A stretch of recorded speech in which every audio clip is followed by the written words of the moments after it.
సాంకేతిక నైపుణ్యం స్ఫూర్తి రాజీవ్ గాంధీ గారు ఇచ్చిన స్ఫూర్తితోని ఈరోజు యూనివర్సిటీని ప్రారంభించుకుంటున్నాం.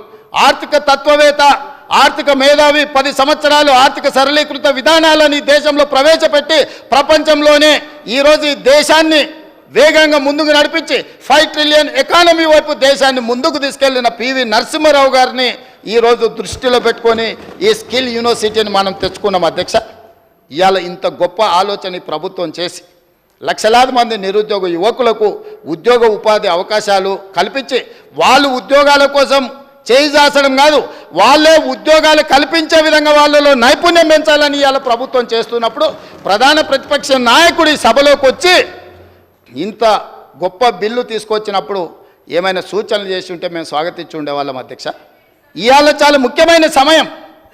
వారి అనుభవాన్ని రంగరించి వారి సూచనలు ఏమిచ్చినా మేము తీసుకోవడానికి సిద్ధంగా ఉన్నామని చెప్పినా కూడా వారి సభకు రాలేదు. వారి విజ్ఞతకు వదిలేస్తున్నాం అధ్యక్ష.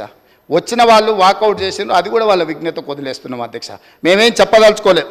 అయితే మిత్రుడు కొంతమంది సభ్యులు ఏం పెడుతుండ్రో మీరు ఫీజుకు సంబంధించిన వివరాలు పూర్తిగా ఇందులో పొందుపరచలేదు. ఏమేం కోర్సులు ఉన్నాయని చెప్పిండ్రు అధ్యక్ష. ఈ యంగ్ ఇండియా స్కిల్స్ యూనివర్సిటీ తెలంగాణలో దాదాపుగా 17 కోర్సులను మేము ప్రవేశపెట్టాలని నిర్ణయం తీసుకున్నాం అధ్యక్ష.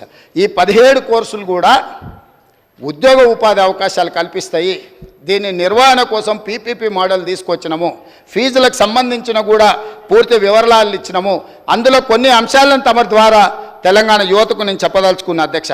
ఇందులో మేము ప్రవేశపెట్టబోయే కోర్సులు హెల్త్ కేర్ ఒకటి, రెండవది ఫార్మాస్యూటికల్ అండ్ లైఫ్ సైన్సెస్, మూడవది artificial intelligence and information sciences, నాలుగవది టూరిజం అండ్ హాస్పిటాలిటీ, ఐదవది ఆటోమోటివ్ అండ్ ఎలక్ట్రిక్ వెహికల్స్, ఆరవది banking, financial services and insurance, అదేవిధంగా యానిమేషన్, విజువల్ ఎఫెక్ట్స్, గేమింగ్,